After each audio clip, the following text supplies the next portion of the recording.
दोस्तों नमस्कार, स्वागत है आप सभी का बेखबर के इस एपिसोड में। दोस्तों, कभी भी आप रोड पर चल रहे हो तो ये ध्यान दीजिएगा कि कहीं आसपास एम्बुलेंस आ रही हो तो भाई उसे रास्ता जरूर देना है। भूल मत जाइएगा, क्योंकि एम्बुलेंस का सही समय पर सही जगह पर पहुंचना बहुत ही जरूरी होता है। दोस्तों, रास्ता देना है। अगर आपने रास्ता नहीं दिया तो हो सकता है मोदी जी खुद उस एम्बुलेंस को रैली में बुला के रास्ता दे दें। इसलिए भाई जरूर ये ध्यान रखना। और मोदी जी की जितनी बात करें भाई उतनी कम है। 18-18 घंटे काम करने के साथ साथ देश में रैली, रैली में रील, हर दिन बिना थके बिना रुके लगे रहते हैं। बस रुकते हैं तो एम्बुलेंस के लिए। जैसा हर रैली में दिखता है भाई, उससे तो यही लगता है कि एम्बुलेंस केवल चोट के लिए नहीं, कभी कभी वोट के लिए भी काम आने लगी है। मतलब स्क्रिप्ट अब तो बहुत पुरानी लगने लग गई है। कई लोग तो एम्बुलेंस देखकर ये सोचने लग गए हैं कि कहीं आसपास मोदी जी की रैली तो नहीं हो रही है। कमाल है भाई। वैसे हो सकता है दोस्तों कि एम्बुलेंस वाले जानबूझ करके मोदी जी के बगल से निकलते होंगे, ये सोच करके कि मोदी जी के आसपास जो ऊर्जा रहती है कहीं उस ऊर्जा से इस मरीज का इलाज हो जाए। हो भी सकता है, एक ऑरा तो रहता है ना ऊर्जा वाला यार। वैसे अच्छा ही है दोस्तों, सच हो या बनावटी हो, एम्बुलेंस को रास्ता जरूर देना चाहिए। इसमें कोई गलत बात नहीं है। तो मोदी जी के लिए तालियां।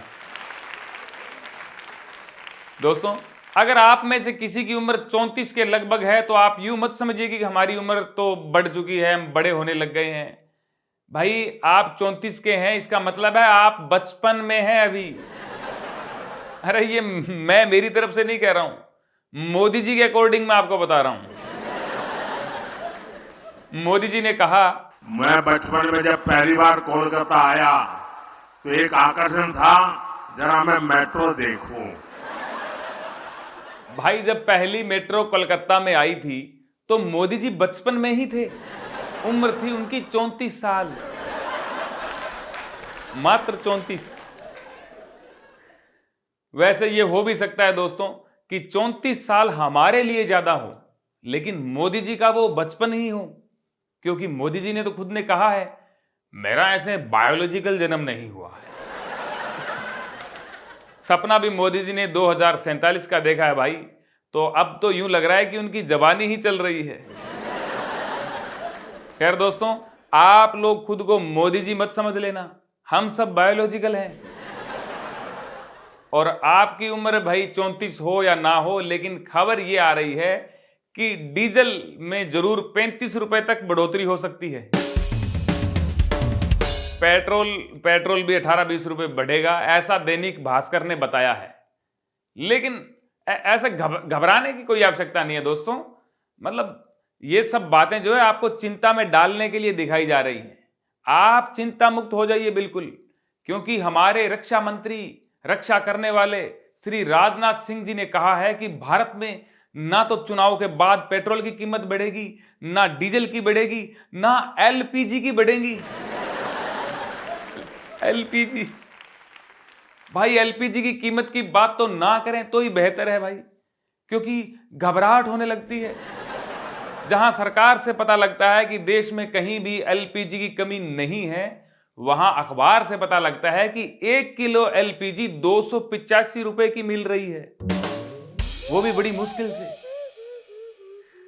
खैर रक्षा मंत्री हैं भाई, इन्होंने कहा है तो हमें भरोसा तो करना ही होगा। वैसे भी अगर कीमतें बढ़ भी गई तो कौन से ये इस बयान पर जवाब देने वाले हैं। बयान नहीं होगा ना जवाब होगा, सीधा लाइव आएंगे और कहेंगे कि भाइयों बहनों, देश में जो तेल की कीमतों में बढ़ोतरी हुई है, आप मुझे 50 दिन दीजिए।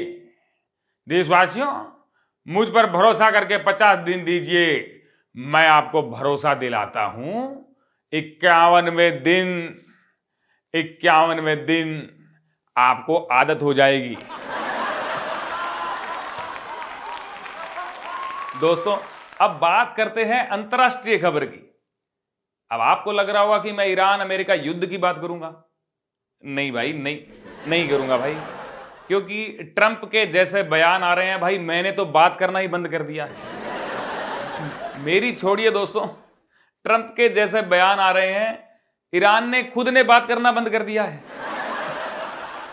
मतलब ट्रंप साहब रोज रोज नई नई इतनी खतरनाक धमकियां दे चुके हैं कि अब धमकियां भी रिपीट होने लगी हैं।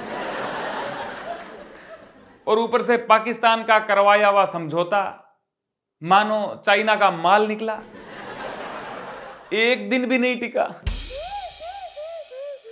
कमाल है भाई। अब पाकिस्तान जो है वो अपने समझौते कराने पर जश्न मनाने की तैयारियां कर ही रहा था कि इधर से ट्रंप ने फिर से धमकी दे दी।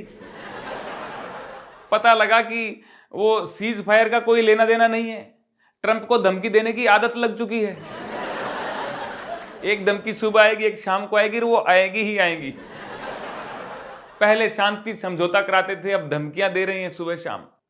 ट्रंप साहब से मेरा निवेदन है कि जैसा गुस्सा थूक देने से गुस्सा चला जाता है, अब धमकी भी थूक ही देनी चाहिए भाई, है ना, थोड़ा आराम मिलेगा।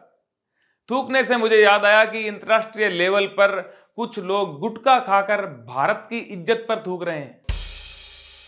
पिछले दिनों लंदन की खबर हम सबने सुनी, अब खबर आई पड़ोसी देश नेपाल से। रोड पर गुटखा थूकने पर नेपाल के लोगों ने गुटखा उन्हीं से साफ करवाया और ये बोला कि ये इंडिया नहीं है जो कहीं भी थूक दोगे। दोस्तों, वो गाना तो हम सबने बचपन में जरूर सुना होगा कि लंदन देखा, पेरिस देखा और देखा जापान, सारे जग में कहीं नहीं है दूसरा हिंदुस्तान। भाई हम सबने सुन तो लिया, गुटखा खाने वाले इस बात को समझ भी लो कि भाई ये सब हरकतें यही करनी है, बाहर मत किया करो, ऐसा हिंदुस्तान और कहीं नहीं है। थूकते आप हो, पड़ता हम पर है भाई। एक और वीडियो वायरल हुआ नेपाल से, जिसमें एक शख्स ने कार से बीजेपी का झंडा उतरवा दिया और ये बोला कि ये सब यहां नहीं चलेगा, ये भारत में ही रखो आप।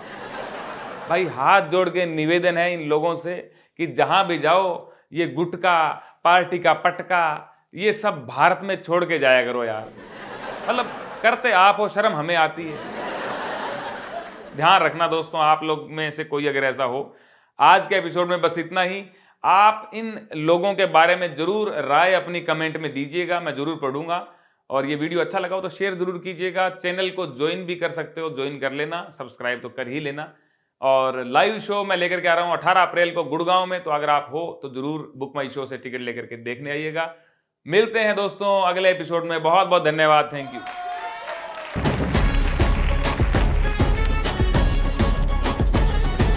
खबर सबको है पर खबर से है सब बेखबर।